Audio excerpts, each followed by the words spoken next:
Ju përshëndet zonja dhe zotërit me bashkë në këtë edicion informativ. Këshilli i Ministrave ka miratuar në parim kontratën financiare me Bankën Europiane të Investimeve, si dhe marrëveshjen e grantit për korridorin 8. Ky projekt konsiderohet një investim strategjik për infrastrukturën e vendit, duke lehtësuar lidhjet rrugore. Në mbledhjen e fundit të Këshillit të Ministrave është miratuar në parim kontrata financiare ndërmjet Republikës së Shqipërisë dhe Bankës Europiane për Investime për projektin infrastruktura hekurudhore Korridori 8 faza 1 Shqipëri. Gjithashtu është miratuar në parim edhe marrëveshja e grantit ndërmjet Republikës së Shqipërisë dhe Bankës Europiane për Investime për projektin infrastruktura hekurudhore Korridori 8 faza 1. Në buxhetin 2025 është parashikuar të financohen rreth 88 milion euro për korridorin 8, nyja më e rëndësishme rrugore në vend. Financimi për 14 lote të korridorit 8 zë 26.6% të fondeve të brendshme për transportin rrugor. 8 lote punimesh do të financuar në përzjerimin Elbasan-Qafsan që kushtojnë 3.4 miliard lek, ndërsa 6 lote të tjera financohen për ndërtimin e segmenteve me drejtim nga Durrësi, Elbasan-Papër dhe Papër-Ura e Grykshit me 5.4 miliard lek financim. Vlera e plotë e këtyre 6 loteve është 15 miliard lek ose 150 milion euro, me një gjatësi rreth 35 km.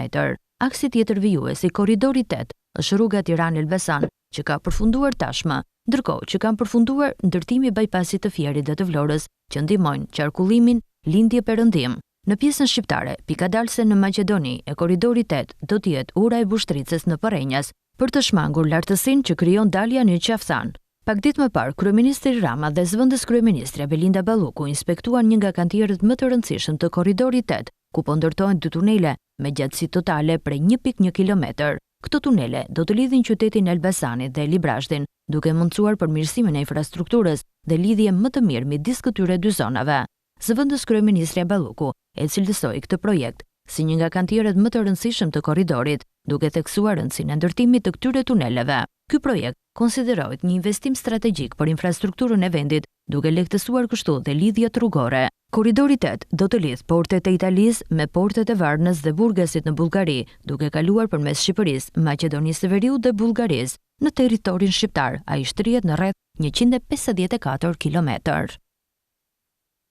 Gazetësi Transadriatik ka shitur aksione jo kontrolluese gjatë vitit 2024 duke ndryshuar strukturën e aksionerëve, që nga fillimi i këtyre operacioneve TAP ka ofruar shërbime të vazhdueshme transporti në të gjitha pikat e interkoneksionit.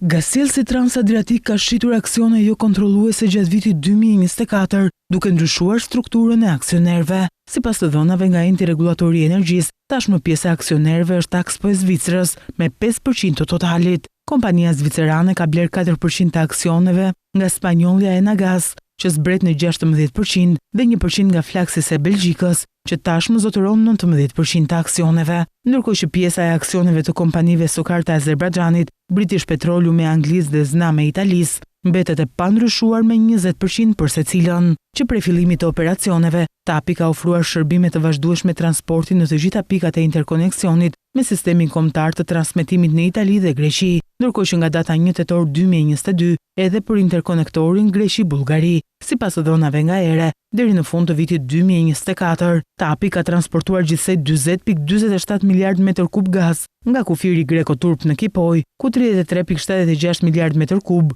janë transportuar deri në Itali, duke kaluar përmes Shqipërisë. 3.9 miliard metër kub kanë dalë në Greqi dhe 2.5 janë drejtuar për në Bullgari. Sipas entit regulator të energjisë, në sektorin e gazit natyror vitit 2024, vijoi të ketë ndryshime dinamike që lidhen me tregtinë globale të gazit natyror, të shkaktuara në një pjesë të madhe nga vijimi i luftës ndërmjet Rusisë dhe Ukrainës. Zhvillimi i kësaj lufte solli një rritje të përdorimit të gazit të lëngshëm natyror në Evropë, ku një pjesë e konsiderueshme e këtij gazi vjen nga Shtetet e Bashkuara të Amerikës. Në vitin 2024, Evropa përbënte 55% të totalit të eksporteve të gazit të lëngshëm natyror nga Shtetet e Bashkuara, bën me dije enti regulator. Shqipëria dhe Izraeli kanë nisur zyrtarisht fluturime direkte me një frekuencë prej 3 fluturimesh në javë, ndërkohë përshihet mundësia dhe për nisjen e fluturimeve direkte drejt të Slovenisë. Shtimi i këtyre destinacioneve shihet si zhvillim i rëndësishëm për forcimin e marrëdhënieve turistike dhe ekonomike mes vendeve. Shqipëria dhe Izraeli kanë nisur zyrtarisht fluturime direkte me një frekuencë prej 3 linjash në javë, ndërkohë pas lidhjes ajrore Tiranë-Tel Aviv, po shihet mundësia e fluturimeve direkte edhe midis Shqipërisë dhe Slovenisë. Drejtori ekzekutiv i Autoritetit të Aviacionit Civil, Maksime Temaj, gjatë një takimi me ambasadorin e Slovenisë në Republikën e Shqipërisë, kanë diskutuar edhe për transferimin e njohurive, veçanërisht në mirëmbajtjen e avionëve, si dhe përdorimin e burimeve në dispozicion në varësi të nevojave dhe zhvillimit të profesionistëve të aviacionit civil, eksplorimin e potencialeve në fushën e teknologjisë dhe digitalizimit, si dhe aplikimin e tyre në aviacionin civil. Më 26 shkurt 2025, Tirana International Airport dhe Air Albania inauguruan linjën e re direkte midis Tiranës dhe Gjenevës, duke zgjeruar më tej mundësitë e lidhjes ajrore midis Shqipërisë dhe Europës. Ndërkohë, me interes pritet nisja e fluturimeve direkte drejt Shteteve të Bashkuara të Amerikës. Aktualisht, aeroporti po realizon zgjerimin e terminalit, ndërtimin e pozicioneve të reja të parkimit avionëve dhe implementimin e teknologjive të avancuara për përpunimin e pasagjerëve, duke garantuar një përvojë më të shpejtë dhe efikase. Së fundi, fluturimet e rregullta 3 herë në javë Tel Aviv-Tiranë janë mundësi e shtuar për turistët, udhëtarët dhe bizneset, si dhe komunitetet shqiptare dhe izraelite. Një zhvillim i rëndësishëm për forcimin e marrëdhënieve turistike dhe ekonomike mes dy vendeve. Kanë arritur në 2.2 miliard lek primet bruto nga sigurimi detyrueshëm motorik. Kështu të dhënat nga Autoriteti Mbikëqyrjes Financiare tregojnë se të ardhurat e kompanive të sigurimit nga primet e sigurimit motorik u rritën me 12% në periudhën janar-shkur 2025. Gjatë 2 muajve të parë të vitit, shqiptarët kanë paguar 2.2 miliard lek për sigurimin e makinës. Të dhënat më të fundit nga Autoriteti i Mbikëqyrjes Financiare tregojnë se shuma e paguar për këtë policë sigurimi është rritur me 12% në krahasim me të njëjtën periudhë të vitit të kaluar. Të gjitha produktet e sigurimit motorik rezultojnë me rritje, si për sa i përket vlerës së primeve, ashtu dhe për sa i përket numrit të kontratave. Nëse i referohemi MTPL-s së brendshme, pra sigurimit të mjetit motorik për përgjegjësinë ndaj palëve të treta, në rastet kur i siguruar i përfshihet në një aksident dhe është përgjegjës për dëme materiale, pasurore apo shëndetësore, në janar-shkur 2025 pati një rritje prej 12.48% të vëllimit të primeve të shkruara bruto. Kjo u shoqërua edhe me një rritje të numrit të kontratave prej 5.57%. Për të gjitha automjetet e regjistruara në Shqipëri, të cilat udhëtojnë jashtë vendit, kartoni jeshil pati një rritje prej 11.17% të vëllimit të primeve të shkruara bruto dhe të numrit të kontratave me 23.95% krahasuar me 2024. Nga një shkurt i këtij viti, të gjithë makina që udhëtojnë drejt malit të zi përfituan zbritje të çmimit të sigurimit për karton jeshil. Nga 400 euro që ishte primi për një vit, tani ata paguajnë vetëm 50 euro, ndërsa primi për 15 ditë vazhdon të jetë 15 euro. Ndërkohë prej 1 prilli, qytetarët shqiptar kanë edhe mundësinë që të lëvizin drejt Maqedonisë së Veriut me policën e sigurimit karton jeshil, me afat 1 vjeçar me çmim të reduktuar 50 euro. Ndërkohë ka pasur kërkesa që një zbritje e tillë të zbatohet edhe për automjetet që lëvizin drejt Greqisë. Nga ana tjetër, produkti i sigurimit kufitar për automjetet me targa të huaja që qarkullojnë brenda territorit të Shqipërisë ka pasur një rritje me 6.11% të primeve të shkruara bruto, ndërsa edhe numri i kontratave u rrit me 6.42%. Shqipëria është zyrtarisht pjesë e rrjetit të vendeve që zbatojnë ISO 222 për transaksionet ndërkufitare dhe raportimin financiar. Përfshirja e vendit tonë në këtë standard është pjesë e një procesi më të gjerë të modernizimit të infrastrukturës së pagesave dhe parafrimit me praktikat më të mira globale. Banka e Shqipërisë ka hedhur një hap të rëndësishëm drejt modernizimit të sistemit financiar duke u bërë pjesë e listës së institucioneve financiare në shkallë botërore që zbatojnë standardin e ri të pagesave ISO 222. Ky standard ndërkombëtar modern synon të përmirësojë shkëmbimin e të dhënave në transaksionet e pagesave duke rritur sigurinë, transparencën dhe efikasitetin në sektorin bankar. Banka e Shqipërisë njofton se prej datës 10 mars vendi ynë është zyrtarisht pjesë e këtij rrjeti të vendeve që zbatojnë këtë standard për transaksionet ndërkombëtare dhe raportimin financiar. Kjo rendit Shqipërinë ndër të parat në rajon që implementon standardin me dijen e një korekord përpara afatit zyrtar global të caktuar më 25 nëntor 2025. Banka e Shqipërisë është institucioni i parë financiar në vend dhe në rajon që është plotësisht i përgatitur për përpunimin e pagesave ndërkombëtare sipas këtij standardi.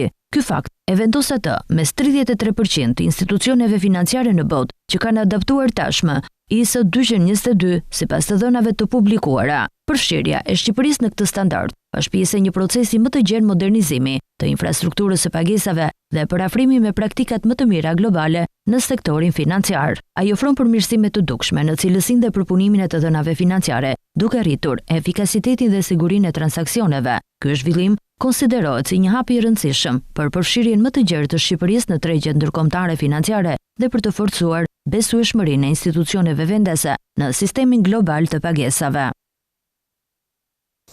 Shqipëria do të jetë mikpritësja një prej ngjarjeve më të rëndësishme diplomatike në datën 16 maj, samitin e Komunitetit Politik Evropian. Në funksion të organizimit, Këshilli i Ministrave ka miratuar një shtesë fondi në buxhetin e vitit 2025 me një shumë totale prej 452.8 milion lek. Këshilli i Ministrave ka miratuar fonde shtesë për përballimin e shpenzimeve të organizimit të takimit të nivelit të lartë të Komunitetit Politik Evropian në Tiranë më 16 maj të këtij viti.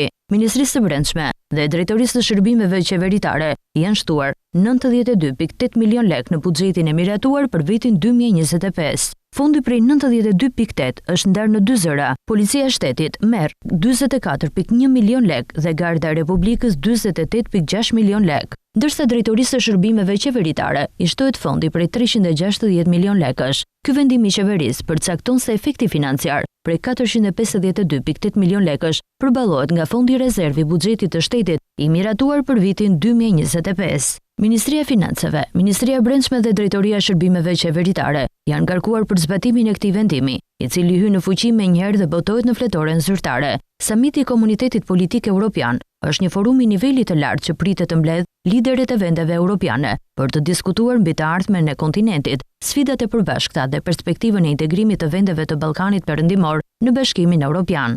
Samiti konsiderohet një sukses për diplomacinë shqiptare dhe një mundësi e artë për të dëshmuar angazhimin në forcimin e institucioneve demokratike dhe përparimin drejt integrimit evropian.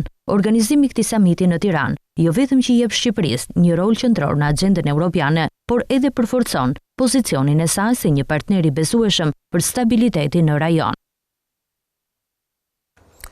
Mungesa e krahut të punës ka bërë që qeveria të propozojë lehtësira për të huaj që dëshirojnë të punësohen në Shqipëri.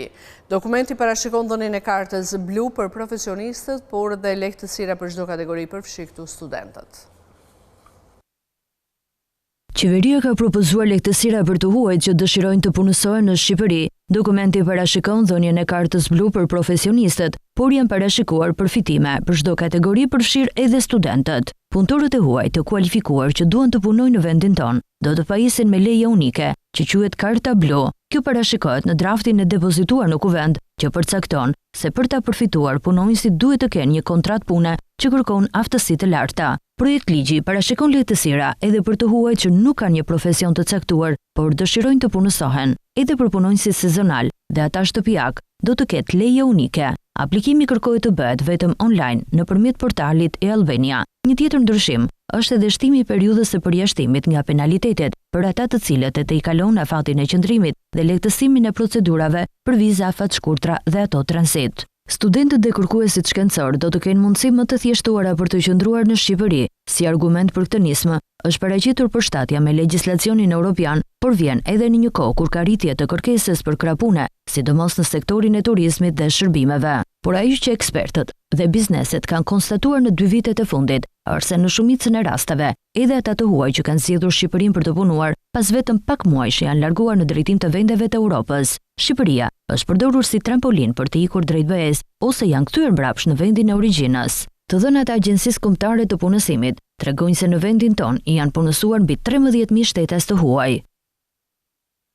Jo të gjitha institucionet publike në vend zbatojnë ligjin për mbrojtjen e të dhënave personale. Kështu në vitin 2024, vetëm 44% e kontrolluesve publik janë shprehur se kanë hartuar dhe miratuar akte të brendshme lidhur me këtë çështje. Ruajtja e të dhënave personale të qytetarëve vijon të jetë sfidë për vendin, sa i takon zbatimit të legjislacionit nga ana e institucioneve publike dhe private. Gjatë vitit 2024, zyra e komisionerit me qëllim monitorimin apo mbikëqyrjen dhe zbatimin e detyrimeve ligjore i është drejtuar me shkresë lidhur me zbatimin e detyrimeve të legjislacionit për mbrojtjen e të dhënave personale 45 kontrolluesve publik kundër pyetjet kryesore lidhen me masat e sigurisë teknike organizative, aksesi i databazave, marrja e masave për krijimin, mirëmbajtjen dhe administrimin e SMSI, ndërveprimi i sistemeve, trajnimet të tjera. Referuar raportit vjetor të komisionerit, nga deklarimet e 32 institucioneve publike në cilësinë e kontrolluesve, zyra e komisionerit vlerëson se problematikat e konstatuara në administratën publike lidhen me mungesën e njohurive ligjore dhe teknike, mbi detyrimet që parashikon legjislacioni për mbrojtjen e të dhënave personale. Referuar raportimeve mbi përmbushjen e masave respektive nga ana e institucioneve publike, rezulton se 44% e kontrolluesve publik janë shprehur se kanë hartuar dhe miratuar akte të brendshme rregullatore lidhur me mbrojtjen e të dhënave personale. 16% e kontrolluesve publik kanë deklaruar se kanë përcaktuar rregulla mbi mënyrën e ndërveprimit me bazat e tjera të të dhënave. 25% e kontrolluesve publik kanë deklaruar se marrin masa mbi nivelet e aksesit, garantimin e gjurmueshmërisë dhe kontrollin e veprimeve të personave apo personelit që ka akses në të dhënat personale. 28% e kontrolluesve publik janë shprehur se respektojnë parimin e mjaftueshmërisë për të gjithë informacionin që publikohet në faqen zyrtare, si dhe ndaj të dhënave të përhapura me palët e treta. 25% e kontrolluesve deklarojnë se delegojnë procese përpunimi dhe ndërmarrin masa për sigurinë e tyre, por në asnjë rast nuk është specifikuar ekzistenca e një kontrate ku të parashikohen detyrimet e cituara në ligj. 12% e kontrolluesve janë shprehur se kanë marrë masa për krijimin, mirëmbajtjen dhe administrimin e SMSI për mbrojtjen e të dhënave personale dhe vetëm 16% e kontrolluesve kanë deklaruar se kryejnë trajnime të vazhdueshme dhe të përshtatura të personelit në lidhje me mbrojtjen e të dhënave personale. Sipas të dhënave të raportit të prokurorisë së përgjithshme, vlerësohet se janë rritur ndihmë procedimet që i përkasin sferës ekonomike. Referuar raportit të prokurorisë së përgjithshme mbi gjendjen e kriminalitetit për vitin 2024 del në pas të disa nga veprat për të cilat procedimet janë rritur ndjeshëm i përkasin sferës ekonomike. Nisur nga analiza dhe vlerësimi i tendencave të kriminalitetit për vitin që lan pas, shohim se rritjen më të lartë vjetore prej 59% e ka regjistruar veprat penale kundër pastrimit të parave. Falsifikimi i monedhave dhe letrave me vlerë po ashtu rënditet mes veprave që kanë regjistruar një rritje të procedimeve prej 48%, pasuar nga krimet në fushën e doganave me 39%, si dhe veprat penale në lidhje me veprimtarinë bankare dhe financiare me 33%. Numri më i lartë i procedimeve në fushën ekonomike regjistrohet për krimet në fushën e doganave. Ajo që vjet re nga të dhënat është jo vetëm rritje e procedimeve, por edhe rritje të dënuarve nga 93 në 155 për vitin 2024. Rritja e numrit të dënuarve vëret edhe për veprat penale në lidhje me tatimet dhe taksat, ndërkohë sa i përket falsifikimit të monedhave, numri i dënuarve paraqitet me rënje. Veprat penale kundër pasurisë dhe në sferën ekonomike zën për vitin 2024 rreth 22% të procedimeve gjysej, ndërkohë koeficienti i kriminalitetit për 100.000 banor është 231. Rritja e procedimeve në këtë fushë tregon një forcim të ndjekjes penale ndaj veprimtarive kriminale që prekin sigurinë ekonomike të vendit. Kërkesat për të punësuar në administratën publike po vinë në rritje, kështu referuar shifrave të raportit vjetor të Departamentit Administratës Publike për vitin 2024, ka patur mesatarisht rreth 17 aplikime për një pozicion pune në shërbimin civil. Sipas shifrave referuar raportit vjetor të Departamentit Administratës Publike për vitin 2024, ka patur mesatarisht 17.5 aplikime për një pozicion pune në shërbimin civil. Ky tregues llogaritet bazuar në numrin e aplikimeve në total për pozicione të shpallura. Nisur nga të dhënat e raportit për vitin 2024 janë regjistruar rreth 26.000 aplikime në total për 1.510 pozicione të shpallura gjysej. Nga këto 26.000 aplikime në total janë kualifikuar për vimin e procedurave pas plotësimit të kritereve për pozicionet e shpallura vetëm 54% e tyre. Kur flasim për numrin e aplikantëve të cilët janë kualifikuar, numri i tyre zbret mesatarisht në 9.4 aplikantë për një pozicion për vitin 2024. Scanintel ka analizuar këtë tregues ndër vite për të parë se si ka qenë tendenca e numrit të aplikimeve në administratën publike. Krahasuar me vitin 2023, numri mesatar i aplikimeve për një pozicion është rritur me gati 4 aplikime më shumë, nga 13.5 që ishin mesatarisht një vit më parë. Referuar periudhës nga viti 2001 deri në vitin 2024, rekordi i numrit të aplikimeve regjistrohet në vitin 2020 me 24 aplikime për pozicion. Në gati 24 vite në total të marrën analizë vitet me numrin më të lartë të aplikimeve përveç rekordit të vitit 2020, rezultojnë edhe viti 2018, viti 2017 dhe viti 2022 me 17.9 aplikant. Përgjatë vitit 2024 emëruan në pozicionet të shërbimit civil 1221 nën punës. Nga ana tjetër, Scanintel ka analizuar edhe emërimet sipas procedurës. Sipas shifrave, rreth 50.2% e emërimeve kanë qenë pranim në shërbimin civil, rreth 18.4% kanë qenë lëvizje paralele dhe 18.3% ngritje në detyrë. Nga të dhënat e raportit vjetërese, mosha mesatare atyre që aplikojnë pavarësisht llojit të procedurës ka qenë 34 vjeç, ndërkohë mosha mesatare aplikantëve për të pranuar në shërbimin civil ka qenë 32.5 vjeç dhe mosha atyre që aplikojnë për ngritje në detyrë ka qenë 40 vjeç. Sa i takon të dhënave gjinore lidhur me përqindjen e aplikimeve, në 4602 aplikime unike, 40% e tyre janë kryer nga meshkujt dhe 60% nga femrat. Në një aktivitet organizuar për të rinjt nga Ministria e Shtetit për Rinin dhe Fëmijët në bashkëpunim me Agjencinë Kombëtare të Rinisë, Ministria Muzhaqi u shpreh se tashmë të rinjt kanë më shumë liri dhe hapësira për të përfshirë në politikbërje. Nxitja e rinisë në vendimarrje dhe politikbërje ishte synimi kryesor i aktivitetit organizuar nga Ministria e Shtetit për Rinin dhe Fëmijët në bashkëpunim me Agjencinë Kombëtare të Rinisë. Aktiviteti u dedikua studentëve dhe të rinjve që ndjekin shkollat e mesme në të gjithë Shqipërinë. Dhe sot është një kulminim i një pune për 3 vitesh, ku ne kemi udhëtuar qytet më qytet, fshat më fshat, zonë më zonë, për të siguruar që të rinjtë e vendit tonë të jenë përfshirë dhe të angazhuar në vendimarrje. Secili prej jush ka pasur mundësinë që zërin e vet ta bëjë që të dëgjohet. Ta bëjë që të dëgjohet qoftë për politikat që ne i konsiderojmë si të marra drejt për rinin, por edhe për politikat që ndonjëherë duket sikur nuk ndikojnë të rinjt. Por në fakt, në mënyrë indirekte, çdo politikë që ne marrim, qoftë në nivel lokal, qoftë në nivel kombëtar, ndikon të rinjt. Ministria Muzhaqi theksoi se të rinjt tashmë kanë më shumë hapësira për të marrë pjesë në vendimarrje, duke shprehur mendimet dhe idetë e tyre, përfshirë ato që lidhen me zhvillimin ekonomik të vendit. Do të keni mundësinë që të bashkëdrejtoni këshillat vendorinore me kryetarët e bashkive. Në këtë mënyrë ju do të dëgjoni zërin tuaj në mënyrën më të mirë të mundshme. Do jeni ata që do vendosni agjendën dhe do vendosni punët e mira që duhen bërë. Dhe jo vetëm kaq. Tashmë, këshillat vendorinor dhe këshilli kombëtarinor do të mbështeten edhe për projekte. Që do të thotë, nëse ju keni një ide që ju ka mbetur në sirtar nga ato ide të bukura që më thoni se herë që bëjmë takime bashkë, tashmë do keni mundësinë që ta realizoni. Duke shkruar aty një copë letër, diçka shumë shkurt, një buxhet të vogël, ju do të keni mundësinë që të shtoni libra te biblioteka juaj. Keni mundësinë të bëni një aktivitet sportiv, keni mundësinë të bëni një aktivitet mjedisor. Ky aktivitet do të pasohet nga një seri workshopesh të cilat synojnë të rrisin përfshirjen e të rinjve në nivel lokal përmes këshillave studentor dhe organizatave rinore që do të bashkëpunojnë në realizimin e objektivave të strategjisë kombëtare të rinisë. Kryetari i Partisë Demokratike Sali Berisha në një konferencë me sindikatat e bashkuara ka premtuar tarifat e vendosura nga SBA për mallrat shqiptare që eksportohen atje do të hiqen. Në një kohë kur tarifat 10% të vendosura nga Shtetet e Bashkuara të Amerikës për mallrat shqiptare që eksportohen kanë hyrë në fuqi, kryetari i Partisë Demokratike Sali Berisha në një konferencë bashku me sindikatat e bashkuara ka premtuar se këto tarifa do të hiqen. Motoja jon është Made in Albania. Dhe Made in Albania rezervat më prallore i ka në nën tokën shqiptare. I ka në çdo skaj të këtij vendi. Ne do bëjmë gjithçka që shqiptarët të prodhojnë, të krijojnë mirëqenie aty ku janë. Ne do bëjmë gjithçka që Made in Albania të mbush tregjet shqiptare, tregjet e botës.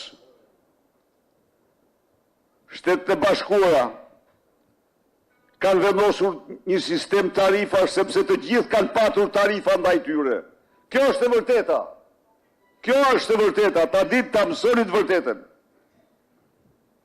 Të gjithë këta që qahen sot kanë patur tarifa.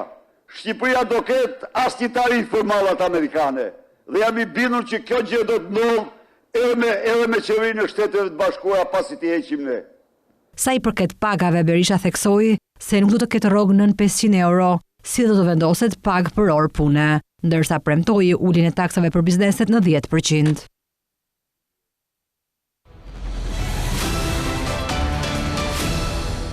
Shtetet e Bashkuara kanë nisur zbatimin e tarifës prej 10%. Doganat kanë nisur mbledhjen e saj të vendosur nga presidenti Trump ndaj të gjitha importeve të shumë shteteve, ndërkaq tarifat më të larta për mallrat nga 57 partnerët më të mëdhenj tregtar të SBA-ve do të nisin të zbatohen javën e ardhshme. Doganat e Shteteve të Bashkuara kanë nisur mbledhjen e tarifës 10% të vendosur nga presidenti Donald Trump ndaj të gjitha importeve të shumë shteteve, përfshirë Kosovën e Shqipërinë. Ndërkaq, tarifat më të larta për mallrat nga 57 partnerët më të mëdhenj tregtar të SBA-s do të nisin të zbatohen javën e ardhshme. Vendimi për tarifën fillestare bazë prej 10% nisi të zbatohet në portet detare, aeroporte dhe magazina doganore të SBA-s në orën 12:01 të mëngjesit. Përfaqësues të udhës ekonomike në Kosovë paralajmëruan se kjo tarif do të ketë ndikim të madh tek eksportuesit, duke i bërë thirrje qeverisë së Kosovës që të heqë tarifën 10% që ka për mallrat nga SBA-ja dhe të ndihmojë bizneset kosovare të prekura nga vendimi i Trump. Njoftimi për vendosjen e tarifave ndaj importeve nga të gjitha shtetet e botës, më 2 prill, tronditi tregjet globale të aksioneve. Të mërkurën do të hyjë në fuqi tarifa më të larta reciproke të Trumpit që varion nga 11 deri në 50%. Importet nga Bashkimi Evropian do të goditen me një tarif prej 20%, ndërkaq mallrat kineze me një tarif prej 34%, duke çuar në total në 54% tarifën e re për Kinën. Trump ka përjashtuar nga tarifat e reja mallrat që janë subjekti tarifave të veçanta prej 25% për arsye të sigurisë kombëtare. Këtu hyn çeliku, alumini, makinat, kamionet dhe pjesët për automjete. Administrata amerikane publikoi gjithashtu një listë me mbi 1000 kategori produktesh që janë përjashtuar nga tarifat e reja. Kina ka njoftuar një tarif të re prej 34% mbi produktet amerikane si hakmarrje ndaj masave të SBA-ve. Tensionet mes dy vendeve janë rritur ndjeshëm prej rikthimit të Trump në Shtëpinë e Bardhë. Kina njoftoi se do të vendosë një tarif 34% mbi importet e të gjitha produkteve amerikane duke filluar nga 10 prilli, si pjesë e masave hakmarrëse pas tarifave të presidentit amerikan Donald Trump. Taksa e re përputhet me normën e një tarife reciproke për 34% të Shteteve të Bashkuara të Amerikës për eksportet kineze që Trump urdhëroi këtë javë. Ministria e Tregtisë në Pekin tha gjithashtu në një njoftim se do të vendosë më shumë kontrolle të eksportit për tokat e rralla që përdoren në produktet e teknologjisë së lartë si çipet kompjuterik dhe bateritë automjeteve elektrike. Qeveria kineze theksoi se do të shtojë 27 kompani amerikane në listat e firmave që u nënshtrohen sanksioneve tregtare ose kontrolleve të eksportit. Kina gjithashtu njoftoi se kishte ngritur një padi në Organizatën Botërore të Tregtisë për çështjen e tarifave. Tensionet midis Washingtonit dhe Pekinit janë përkaqësuar që kur Donald Trump u kthye në Shtëpinë e Bardhë muajin janar, presidenti amerikan nuk ka folur ende me homologun kinez më shumë se 2 muaj pas inaugurimit të tij. Vendet kanë pasur gjithashtu konflikte për rolin e pretenduar të Kinës në rrjedhën e fentaninit në Amerikë, që Trump e përmendi si arsye për 2 raundet e mëparshme të tarifave. Përpara njoftimit të së mërkurës, që ekuilibri tarifor midis Shteteve të Bashkuara të Amerikës dhe Kinës ishte i ashpër. Tarifa mesatare e Kinës për mallrat amerikane ishte 17.8%, më pak se 32.8% që Shtetet e Bashkuara vendosën për mallrat kineze. Vitin e kaluar, Pekini importoi pothuajse $164 miliard mallra në Shtetet e Bashkuara të Amerikës, sasia më e ulët në 4 vite. Spanja ka prezantuar një plan të masave me vlerë 14 miliard euro për të zbutur ndikimin e tarifave të reja të SBA-ve. Pjesë e paketës janë kredit për bizneset, fondet për industrinë automobilistike dhe promovimi i produkteve spanjolle. Kryeministri spanjoll Pedro Sánchez njoftoi se qeveria do të nisë një paket ndihmash prej 14.1 miliard euro për të reduktuar ndikimin e brendshëm të tarifave 20% të administratës Trump. Si pjesë e paketës, Sánchez tha se kreditë publike me vlerë 6 miliard euro do të viheshin në dispozicion për kompanitë e prekura nga taksat, me një shtesë prej 400 milionë euro të ndara për të përforcuar industrinë automobilave. Fondet do të përdoren gjithashtu për modernizimin e sektorit industrial dhe për një fushat të re që synon të promovojë produktet spanjolle me sloganin "Vlerat tona nuk janë në shitje, por produktet tona po". Sipas parashikimeve nga dhoma e tregtisë spanjolle, ekonomia me rritjen më të shpejtë e Europës do të pësojë humbje deri në 4.3 miliard euro si rezultati tarifave të Trump gjatë këtij viti. Sektori agroushqimor pritet të goditet më rënd.